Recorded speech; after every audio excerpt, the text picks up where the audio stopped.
मानव mobile सत्संग का आज 202वां दिन।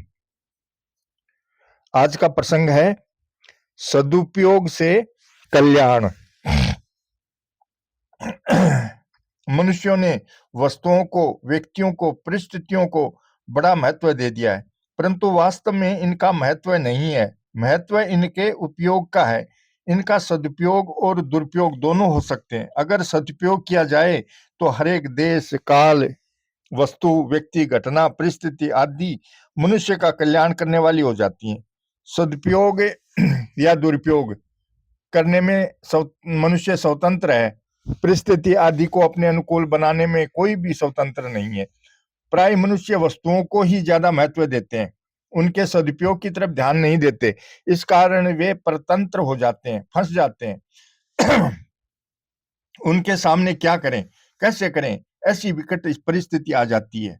इससे बचने के लिए इस बात को सीखने की आवश्यकता है कि उनका सदुपयोग कैसे किया जाए। परिस्थितियां तो मनुष्य के सामने आती जाती रहती हैं, बदलती रहती हैं। न तो कोई परिस्थिति एक समान रहती है, न वस्तुएं एक समान रहती हैं, न व्यक्ति एक समान रहते हैं, न अवस्था एक समान रहती है। ये सब बदलते रहते हैं। अगर इन बदलने वालों का अच्छे से अच्छा उपयोग किया जाए तो ये सब कल्याण करने वाले हो जाएंगे।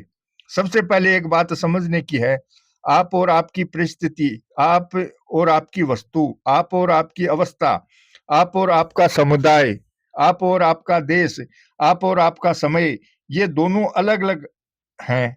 मतलब है कि उत्पन्न और नष्ट होने वाली जितनी भी चीजें हैं वे सब प्रकृति के अंश हैं और आप परमात्मा के अंश हैं। आप नित्य निरंतर रहने वाले हैं, परंतु प्रकृति से उत्पन्न चीजें नित्य निरंतर बदलने वाली हैं। कभी एक क्षण भी एक रूप रहने वाली नहीं है। इनका संयोग और वियोग हरदम होता रहता है। नदी के प्रवाह की तरह इनका प्रवाह हरदम चलता रहता है। आप रहने वाले हैं नित्य सर्वगतः स्थाणुर चलो अयम सनातन है। आप अनादिकाल से अचल हैं और ये सब चल है। चल वस्तुओं को लेकर अचल पर असर क्यों पड़ जाता है? क्योंकि चल वस्तुओं के साथ अचल अपना संबंध छोड़ लेता है। शरीर और शरीर में रहने वाले आप, ये दो हैं। आप शरीर नहीं है और शरीर आपका नहीं है। परंतु गलती यह हुई कि आपने शरीर में अहंता ममता कर ली, अपने को शरीर में बैठा दिया तो अहंता पैदा हो गई और शरीर आदि वस्तुओं को अपने में बैठा लिया तो ममता पैदा हो गई। मैं शरीर हूं ऐसा मान लेने से अहंता पैदा हो जाती है और शरीर आदि वस्तुएं मेरी हैं ऐसा मान लेने से ममता पैदा हो जाती है। अहंता को लेकर भेदभाव होता है और ममता को लेकर संघर्ष होता है। ये दोनों ही बंधन कारक हैं। संत महात्माओं ने मैं मेरी का त्याग करने के लिए कहा है। वस्तुओं का त्याग तो अपने आप ही हो रहा है। संसार की मात्र वस्तुएं प्रतिक्षण आपसे अलग हो रही हैं। यह बात बहुत ख्याल करने की, जानने की, समझने की है। मेरे मन में तो ऐसी बात आती है कि रोजाना ही इस बात को कह लें, सुन लें और रोजाना विचार करें। यह दृश्य मात्र अदृश्य होने वाला है। यह जो दिख रहा है सब अदृश्य में जा रहा है, नए दिखने में जा रहा है। यह दर्शन अदर्शन में भर्ती हो रहा है। सबका सब संसार मौत की तरफ जा रहा है, प्रलय की तरफ जा रहा है। सारी सृष्टि महाप्रलय की तरफ जा रही है। जितने दिन व्यतीत होते हैं उतने ही हम मौत के नजदीक जाते हैं। एक दिन कुछ भी नहीं रहेगा और वह दिन भी नजदीक आ रहा है। जितने भी शरीर हैं सब के सब प्रतिक्षण मरने की तरफ जा रहे हैं। दूसरा कोई काम होगा कि नहीं होगा इसमें संदेह है, पर मरना होगा कि नहीं होगा इसमें कोई संदेह बिल्कुल नहीं है। भविष्य की बात कोई नहीं कह सकता कि क्या होगा, कैसे होगा, होगा कि नहीं होगा, परंतु मरना होगा यह बात बिल्कुल निशंक निधड़क होकर कही जा सकती है। बंधन क्या है? न बदलने वाले के बदलने वाले के साथ एकता मान ली, यही बंधन है। अगर कोई विवेकी पुरुष बदलने वाले और न बदलने वाले को अलग अलग देख ले, यानी बदलने वाला मेरा स्वरूप नहीं है, मेरा स्वरूप तो न बदलने वाला है, ऐसा अनुभव कर ले तो आज ही मुक्त हो जाए। इस बात का ठीक ठीक ज्ञान होना चाहिए। केवल सीखना नहीं है। पुस्तकों से हम सीख सकते हैं, सीख कर पंडित कहला सकते हैं, पर वास्तव में सीखने वाला पंडित नहीं होता।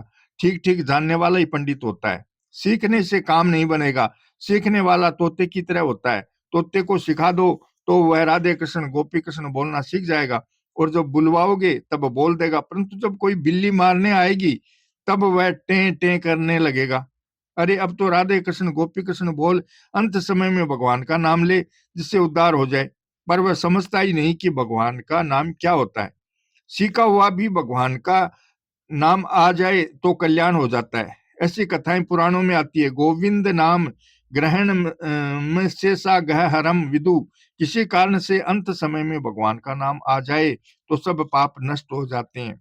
एक वेश्या अपने तोते को राधे कृष्ण गोपी कृष्ण बोलना सिखा रही थी कि अचानक सांप ने आकर काट लिया। वह राधे कृष्ण गोपी कृष्ण कहती रही और उसका उद्धार हो गया।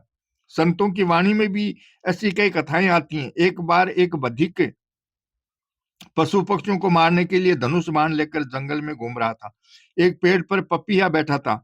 उधर तो बधिक उसके ऊपर बाण का निशान लगाता है और उधर एक बाज उसी पपीहे को मारने के लिए धावा बोलता है। ऐसे संकट में पपीहे ने भगवान को याद किया। पूर्व जन्म के संस्कार से पशु पक्षियों में भी ऐसी बातें आ जाती हैं जो मनुष्यों में भी नहीं आती। कब के संस्कार न जाने कब जागृत हो जाए, इसका पता नहीं चलता। अचानक अचानक उस वृक्ष में से एक सांप निकला और उसने बधिक को काट लिया। सांप के काटते ही बधिक का हाथ हिला और बाण छूट गया। वह बाण जाकर बाज को लगा। बधिक और बाज दोनों मर गए और पपीहे की रक्षा हो गई।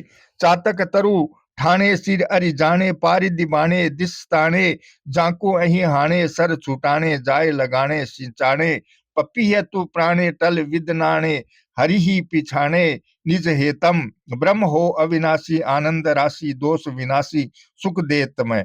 एक बधिक ने वन में एक मृग को मारा और उसको उठाकर चला। रास्ते में प्यास और थकावट से व्याकुल होकर वह एक पेड़ की छाया में जाकर बैठ गया। उस वृक्ष पर एक पालतू तोता बैठा हुआ था जो पिंजड़े से निकलकर भाग आया था। इतने में एक सांप निकला और उसने बधिक को काट लिया। वहां उस तोते ने 2 बार राम राम कहा। बधिक ने भगवान का नाम सुना तो उसके मुख से भी 2 बार राम राम निकला और वह मर गया। मरने पर उसे ले जाने के लिए यमराज के दूत आए, पर उधर से उसे बैकुंठ में ले जाने के लिए भगवान के पार्षद भी आ गए। यमदूतों ने उनको रोका और कहा कि इनको कैसे ले जाते हो, इसने तो बहुत जीवों को मारा है, बहुत पाप किए हैं, इसलिए यह नरकों में जाएगा। भगवान के पार्षदों ने कहा कि इसने अंत समय में भगवान का नाम लिया है, इसलिए इसका कल्याण होगा। दोनों में विवाद छिड़ गया। फैसला करने के लिए संपूर्ण पापों को और नामों को तोला गया तो नाम बड़ा वजनदार निकला। अतः बधिक को निर्भय धाम मिल गया। व्याध एक मारियो मिर्ग ब्याल दशो तरु छाई तृष्णा मरत सुख सुनी गिरा नाम प्रगट उर्माई उभय बार श्रवणा सुने उभय बार मुख गाय अंतकाल ऐसो भयो तत छिन भय सहाय जम किंकर बंधे महाबंध छुड़ाई ताय हरिपुर वासी आय के लेखे न्याव चुकाए एक चेले अगन सबे एक चेले नाम ऐसी विधि भवतारणा निर्भय दिधो धाम। भगवान का नाम अपार अनंत शक्ति रखता है। उसके सामने पाप कितने ऐसी गणना नहीं हो सकती। जैसे शेर भर रुई को जलाने के लिए एक दिया सलाई होनी चाहिए, तो मन भर रुई को जलाने के लिए 40 दिया सलाई होनी चाहिए नहीं, एक ही दिया सलाई सबको जला देगी। वहां यह माप तोल नहीं होता कि जितनी रुई है उसको जलाने के लिए आग भी उतनी ही हो। इसी तरह पाप कितने ही हो और भगवान का नाम कितना है ये गिनती नहीं होती। मकान में ठसाठस अंधेरा भरा हो तो एक दीपक की लो करते ही सब भाग जाता है। संसार क्षण भंगुर है, नश्वर है, जा रहा है, नष्ट हो रहा है, परंतु भगवान का नाम, भगवान की महिमा, भगवान का प्रभाव नित्य निरंतर रहने वाला है।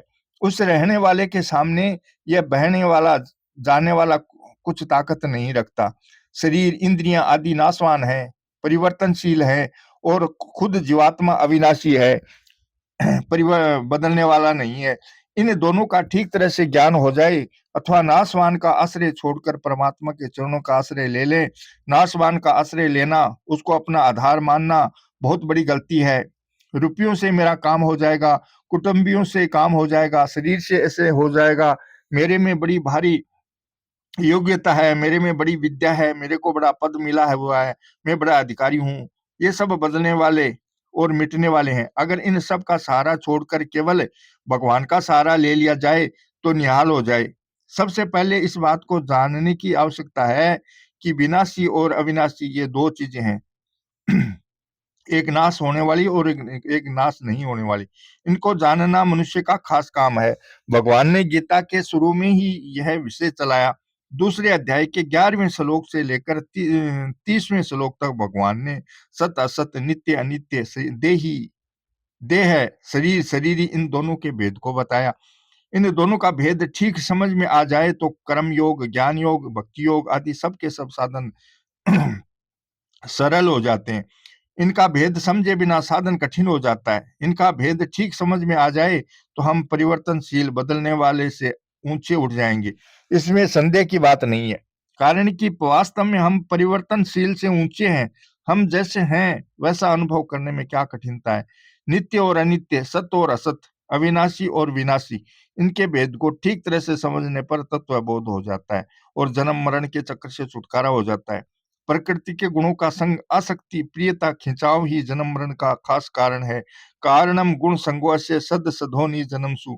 बहुत से भाई कहते हैं कि क्या करें, मन नहीं लगता, और मन लगे बिना कुछ नहीं होता। भजन में मन नहीं लगा तो भजन करने से क्या फायदा। राम राम करते हो पर मन लगे बिना कुछ नहीं, ऐसा निर्णय दूसरे लोग भी दे देते हैं। झट दूसरों को निर्णय दे देना, सम्मति दे देना बुद्धि की अजीर्णता है। उनसे पूछो कि आपने ऐसा करके देखा है क्या। इलाज करने के लिए अच्छे अच्छे वेद हैं, पर आजकल हर एक आदमी इलाज करना चाहता है। इसको अमुक चीज दे दो ठीक हो जाएगा, अमुक चीज मत दो उससे ठीक नहीं होगा, ऐसी सम्मति चलते चलते दे देते हैं। उनसे पूछो कि तुमने आयुर्वेद पढ़ा है कि ना, वेद की करते हो ना, यह बुद्धि का अजीर्ण है। गोस्वामी तुलसीदास जी महाराज का जन्म बीत गया राम राम के ऊपर। पहले उनका नाम राम बोला था क्योंकि जन्म लेते समय वे राम बोले। तुलसीदास नाम तो पीछे हुआ। वे कहते हैं भाय कुभाय अनख आलस हूं, नाम जपत मंगल दिशि दसूं। भगवान का नाम लेते ही दसों दिशाओं में मंगल ही मंगल होता है। दुर्भाव से भी नाम लिया जाए तो वह भी कल्याण करता है। परंतु लोग कहते हैं कि मन नहीं लगा तो कुछ नहीं। भाई बहन ध्यान देकर मेरी बात पर विचार करें। पहले मन लग जाए फिर नाम लेंगे, ऐसा कभी होने वाला नहीं है। भगवान का नाम लेते लेते ही मन लगेगा। कम से कम आप नाम लेना शुरू तो कर दो। लोग खुद तो कुछ करते नहीं और मन नहीं लगा तो कोई फायदा नहीं, ऐसा कहकर दूसरों का भी साधन छुड़ा देते हैं। आप भी नरकों में जाते हैं और दूसरों को भी ले जाते हैं। सज्जनों, खास खतरनाक चीज क्या है। नाशवान वस्तुओं में हमारा जो मोह है, प्रियता है, खिंचाव है, यह है खतरे की चीज। नाशवान की प्रियता ही आपको रुलाएगी। प्रियम रोत्सयति। संसार का राग, खिंचाव अज्ञान का चिन्ह है, मूर्खता की खास पहचान है। रागो लिंगम बोधस्य चित्त व्यायाम भूमिषु। जितने दर्जे का नाशवान में खिंचाव है उतनी ही दर्जे का मूर्ख है। वृक्ष के कोटर में आग लगा दें और फिर ऊपर की तरफ देखकर प्रतीक्षा करें कि वृक्ष कब हरा होगा, उसमें कब फल फूल फलेंगे, तो ये मूर्खता ही है। इसी तरह संसार में तो राग है और देखते हैं कि सुख शांति मिलेगी, प्रसन्नता होगी, यह होगा, नहीं, कभी कभी नहीं होगा। मनुष्य मनुष्य क्या करते हैं, राग तो बढ़ाते जाते हैं और चाहते हैं शांति। इतना धन हो जाए तो सुख हो जाएगा, इतनी संपत्ति हो जाए तो सुख हो जाएगा। अरे भाई, धन संपत्ति के होने से सुख नहीं होता। आपको भ्रम हो तो परीक्षा करके देख लें। जिसके पास ज्यादा से ज्यादा धन हो उससे मिलकर पूछ लो कि आपको किसी तरह का दुख तो नहीं है, किसी तरह की अशांति तो नहीं है। वह पोल निकाल देगा तो आपका समाधान हो जाएगा। एक घर में चूहे बहुत हो गए, उनको मारना तो ठीक नहीं, पकड़कर दूर जंगल में छोड़ दें जहां वे सुरक्षित रहें। ऐसा सोचकर चूहों को पकड़ने के लिए तारों से बना पिंजरा ले आए, उसमें रोटी के टुकड़े रख दिए और उसको अंधेरे में रख दिया। अब चूहे आते हैं और चारों तरफ चढ़ते हैं कि किसी तरह से पिंजरे में पड़ी रोटी मिल जाए तो हम निहाल हो जाएं। ढूंढते ढूंढते दरवाजा मिल जाता है। उधर जाते ही स्प्रिंग लगी हुई पत्ती बोझ पड़ने पर नीचे झुक जाती है और चूहा पिंजरे में चला जाता है। भीतर जाते ही पत्ती वापस ऊपर हो जाती है। इधर बाहर खटका लगता है और चूहे के भीतर खटका लगता है। अब वह रोटी खाना भूलकर इधर उधर दौड़ता है और बाहर निकलने का उद्योग करता है कि निकलूं कैसे। बाहर वाले चूहे समझते हैं कि ये भीतर वाला चूहा बड़ी मौज में है, अंदर कितनी रोटी पड़ी है और कितनी मौज में घूमता है। हम भी बाहर रह गए। उनमें से कोई दरवाजा ढूंढ लेता है और उसके भीतर चला जाता है तो मुश्किल हो जाती है। दोनों पिंजरे के भीतर लड़ते हैं और इधर उधर दौड़ते हैं। बाहर के चूहे देखते हैं कि ये तो मौज करते हैं, हम बाहर वंचित रह गए। इस तरह चूहे उसमें फंसते जाते हैं। ये पिंजरा तो दूसरों का बनाया हुआ होता है, परंतु जिस पिंजरे में हम फंसते हैं वह हमारा ही बनाया हुआ है। जिनके पास धन कम होता है वे देखते हैं कि झूठ कपट बेईमानी चोरी आदि करके किसी तरह से ज्यादा धन इकट्ठा कर लें तो हम सुखी हो जाएंगे। धन हो जाने से खूब मौज हो जाएगी, आनंद हो जाएगा। जिनका विवाह नहीं हुआ वे देखते हैं कि विवाह किए हुए बड़ी मौज में है, हम रीते ही रह गए, किसी तरह से हमारा विवाह हो जाए। जब उनका विवाह हो जाता है और पूछते हैं कि जयराम जी की क्या ढंग है, तब वे कहते हैं कि फंस गए। बड़े शहरों में नौकरी करते हैं, अकेले होते तो कहीं भी रह जाते, पर अब बड़ी मुश्किल हो गई। बाल बच्चों को कहाँ रखें, कैसे रहें, उनकी पढ़ाई आदि का प्रबंध करना है। वे बड़े हो जाएं तो उनका विवाह करना है, बड़ी आफत आ जाती है। ऐसे ही लोग कहते हैं कि वे बड़े धनी आदमी हैं, बड़ी सुखी हैं, बड़े आराम में हैं। उनके पास रहकर देखो, उनको रात में चैन से नींद नहीं आती, समय पर भोजन नहीं कर सकते, दोपहर के 2 बज जाए तो भी रोटी खाने की फुर्सत नहीं मिलती, रात में 11-12 बज जाते हैं। मेरे सामने ऐसे कई उदाहरण आए हैं। मैं केवल पुस्तक की बात नहीं कहता, देखी हुई बात कहता हूँ। पुस्तकों की बातें सच्ची हैं क्योंकि ऋषि मुनियों ने अनुभव करके लिखा है। कलकत्ता की बात है, एक सज्जन दलाली का काम करते थे और सत्संग में आया करते थे। वे कहते कि ये धनी आदमी सत्संग क्यों नहीं करते, इनके पास बहुत धन है, बैठकर खाएं तो भी अंत नहीं आए, फिर भी सत्संग क्यों नहीं करते। ऐसा वे कहा करते। अब उनके पास भी धन ज्यादा हो गया तो उनका भी सत्संग में आना बंद हो गया। अब सत्संग के लिए समय नहीं मिलता। उनसे बातें हुई, पहले आपको दिखता था कि धनी आदमी सत्संग क्यों नहीं करते, अब आप क्यों नहीं करते, करें कैसे, धंधा बहुत बढ़ गया है, वक्त नहीं मिलता। सरोवर में जैसे जैसे पानी बढ़ता है वैसे वैसे कीचड़ भी बढ़ता है, पहले कम होता है फिर ज्यादा होने लगता है। जैसे जैसे धन बढ़ता है वैसे वैसे दरिद्रता भी बढ़ती है, परंतु मनुष्य का उस तरफ ध्यान नहीं होता, विचार नहीं होता। साधारण आदमी को 100 या 1000 रुपयों की भूख रहती है, पर 1000 रुपये वाले को हजारों की भूख रहती है, लखपति को लाखों की और करोड़पति को करोड़ों की भूख रहती है। ज्यों ज्यों धन बढ़ता है त्यों त्यों भूख भी बढ़ती है। साधारण आदमी को लाखों की भूख नहीं रहती, परंतु इस तरह कोई देखता नहीं। यही देखते हैं कि अपने पास धन अधिक हो जाए तो मौज हो जाएगी।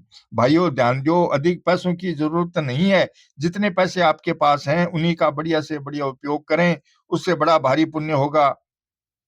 अधिक पैसों से अधिक पुण्य होगा यह फायदा नहीं है। जितनी आपकी शक्ति है, जितना आप खर्च कर सकते हैं उतना खर्च करने से आपका उद्धार हो जाएगा। धनी आदमी बहुत खर्च करेगा तब कल्याण होगा, साधारण आदमी का साधारण खर्च से कल्याण हो जाएगा। युधिष्ठिर जी महाराज ने बड़ा ही विलक्षण यज्ञ किया। उन्होंने दुर्योधन को खजाने पर रखा, बेर रखने वाले के हाथ में खजाना दिया कि वह ज्यादा लुटाएगा तो यज्ञ बढ़िया हो जाएगा। आजकल लोग खजाने पर कंजूस आदमी को रखते हैं जो ज्यादा खर्च नहीं करे। कंजूसी से अपयश होता है। दुर्योधन 10 गुना देते थे जिससे वे सब तरफ प्रशंसा हुई। ब्राह्मण लोग प्रशंसा करने लगे कि वाह वाह, युधिष्ठिर जी महाराज ने बड़ा भारी यज्ञ किया। उसी समय वहां एक नेवला आया और मनुष्य की भाषा में बोला कि इसी वन में रहने वाले एक ब्राह्मण परिवार का जो यज्ञ मैंने देखा उसके सामने ये यज्ञ कुछ नहीं है।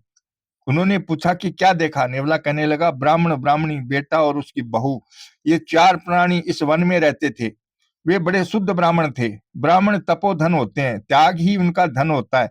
वे शिलोच्य वृत्ति से अपना जीवन निर्वाह करते थे। खेतों में अनाज काटने के बाद जमीन पर जो अन्न गिरा पड़ा हो वह भूदेवों के हक का होता है, उनको चुनकर अपना निर्वाह करना शिलोच्छवृत्ति है। एक बार ब्राह्मणों को कई दिनों से अन्न नहीं मिला। एक दिन जौ के खेत में कुछ जौ मिले, ब्राह्मण ने लाकर घर में दे दिए। सास बहू ने उनका आटा बनाया और भूनकर सतुआ तैयार किया। राजस्थान में घी चीनी डालकर जो सत्तू बनाया जाता है वह नहीं, केवल आटा भुना हुआ सतुआ तैयार किया। चारों प्राणी कई दिन के भूखे थे। उन्होंने उन सत्तुओं के 5 विभाग किए। जब रसोई बनती है तब उसको पूरी की पूरी खुद खा लेना पाप है। जो केवल अपने लिए भोजन पकाकर खाते हुए पापी पाप का भक्षण करते हैं। बुझेते ते तव गम पापा, ये पचंत्या तम कारणात है। मनु जी ने भी कहा है, केवलाघि भवति केवलाधि। जो अपने लिए भोजन बनाता है वह पाप का भक्षण करता है। रसोई बनी तो अतिथि सत्कार करना गृहस्थ का धर्म है। भगवान ने ब्रह्मचारी, वानप्रस्थी, सन्यासी सबका पालन पोषण करने की जिम्मेवारी गृहस्थ पर रखी है। इसलिए कोई घर पर आ जाए तो कुछ दे दो, पेट भर खिलाना ही है ऐसा कोई नियम नहीं है, परंतु कुछ दो। लौकिक कहावत है, हाथ का उत्तर दो, जवाब का उत्तर मत दो। ब्राह्मण ने बलि वैश्व देव कर दिया, भगवान को भोग लगा दिया, फिर 5 पतलों में परोस करके बाहर जाकर अतिथि को देखने लगे। रसोई बनकर तैयार हो जाए तो बलि वैश्व देव करके जितनी देर में एक गाय दूहे उतनी देर अतिथि की प्रतीक्षा करनी चाहिए। अतिथि न आए तो उनका उसका हिस्सा निकाल कर भोजन कर सकते हैं। अगर भोजन से पहले अतिथि आ जाए तो अतिथि को भोजन देकर फिर स्वयं भोजन करना चाहिए। इतने में ही एक ब्राह्मण आ गए, उनको भिक्षा के लिए कहा तो वे आ गए, उनको भीतर ले गए और अतिथि के लिए रखा हुआ सतुआ दे दिया। उनको वे पा गए। घर के ब्राह्मण देवता ने उनको अपने हिस्से का सतुआ दे दिया। अतिथि ब्राह्मण वह भी पा गए। ब्राह्मणी ने जाकर अपने पतिदेव से कहा कि प्राणनाथ, अभी तक अतिथि की तृप्ति नहीं हुई है, उसको मेरा भी हिस्सा दे दो। ब्राह्मण ने उसको समझाया कि देखो, तुम स्त्री जाति हो, भूख अधिक लगती है, तुम भूख सहन नहीं कर सकोगी। जब हमने अतिथि का सत्कार कर दिया तो गृहस्थ के धर्म का पालन हो गया। तुम कोई चिंता मत करो। ब्राह्मणी ने कहा कि आप भूखे रहें और मैं खाऊं, ऐसा कभी नहीं हो सकता। ब्राह्मणी ने ज्यादा हट किया तो उसका हिस्सा भी अतिथि को दे दिया।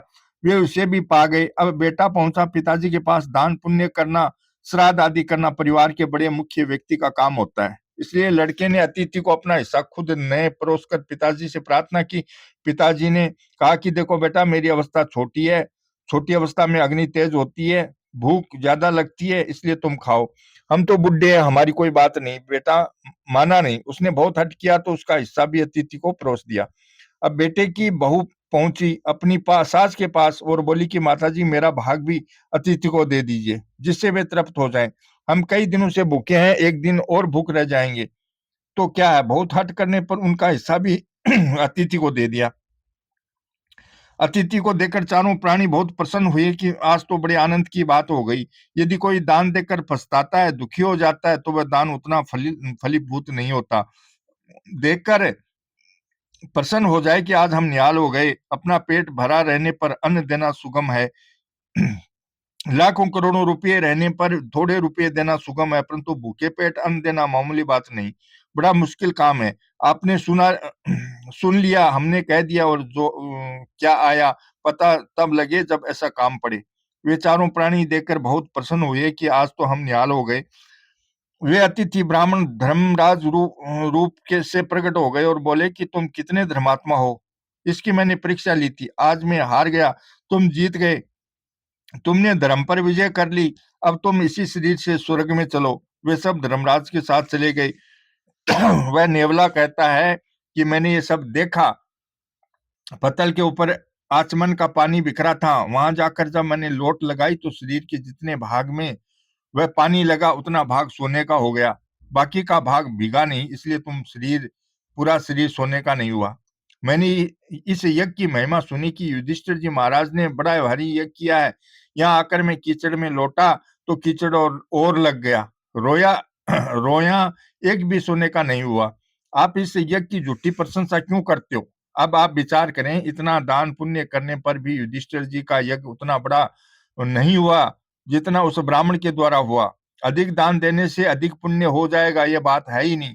बहनों के मन में बहुत रहती है कि हमारे पास धन होगा तो ऐसा दान करूंगी, ऐसा उद्यापन करूंगी, वैसा नहाऊंगी, ऐसा करूंगी, वैसा करूंगी। न जाने कितने कितने मनोराज्य होते हैं। बहनों, आपके पास जितना है उसके अनुसार करो, माल पर टैक्स लगती है। आपके पास माल नहीं तो जकात किस बात की? आपके पास जितना है उतना ही आप पर लागू होता है। सत्य सारू दत्त बांटिए, नापो कहत नारा नरा, निपट नकारों ने दीजिए उनत देख धरा। नापो, कवि कहते हैं कि मनुष्यों, अपनी शक्ति के अनुसार दान दो। घर में अभाव देखकर किसी को साफ ना मत कहो, परंतु कुछ न कुछ दे दो, शक्ति के अनुसार दो, तो वह बड़ा भारी दान हो जाएगा। महिमा वस्तु की सदुपयोग की है, यह नहीं कि ज्यादा धन होगा तो हम दान पुण्य करेंगे, तीर्थ वर्थ यज्ञ आदि करेंगे। बड़े बड़े सत्संग समारोह करेंगे, परंतु क्या करें, हमारे पास पैसा नहीं है। सज्जनों, पैसा नहीं है तो आप पर दान, तीर्थ, व्रत, यज्ञ आदि करना लागू ही नहीं होता। आप भी छोटे बालक से उतनी आशा रखते हैं जितना वह कर सकता है। क्या भगवान आप जितने भी जानकार और दयालु नहीं है? क्या भगवान आपकी शक्ति को नहीं जानते? आपको उतना ही करना है जितनी आपकी शक्ति है। आपके पास जो योग्यता, परिस्थिति आदि हैं, उसका सदुपयोग करो तो कल्याण कम नहीं होगा। युधिष्ठिर जी ने उस ब्राह्मण का यज्ञ कम नहीं था, युधिष्ठिर जी से उस ब्राह्मण का यज्ञ कम नहीं था, पास में खाने को भी नहीं था, परंतु यज्ञ हो गया युधिष्ठिर जी के यज्ञ से बढ़कर। ऐसी इच्छा न करें कि ज्यादा हो जाए तो ज्यादा करेंगे, जो पास में है उसी का अच्छे से अच्छा उपयोग करो। प्राप्त परिस्थिति का बढ़िया से बढ़िया सदुपयोग करो, तो वह काम छोटा नहीं होगा, बड़े महत्व का हो जाएगा। मैंने एक कथा सुनी है, वह किसी दाक्षिणात्यम रामायण में आती है। ऐसा सुना है, राम जी और रावण का आपस में घमासान युद्ध हो रहा था। इतने में एक गिलहरी दोनों हाथों में तिनका लेकर राम जी के पास पहुंची और बोली कि मैं अभी रावण को मार दूं। भगवान उस पर प्रसन्न हो गए, उस पर हाथ रखा, जिससे अंगुलियों के स्पर्श से वे लकीरें हो गई। गिलहरी में रावण को मारने का क्या ताकत है, पर उसने अपना पूरा बल लगा दिया, जिससे भगवान खुश हो गए। आप दूसरे के उद्धार के लिए अपनी पूरी शक्ति लगा दें, भगवान देखते हैं कि मामूली शक्ति होते हुए भी वह दूसरों के उद्धार के लिए चेष्टा करता है। तो मैं कम से कम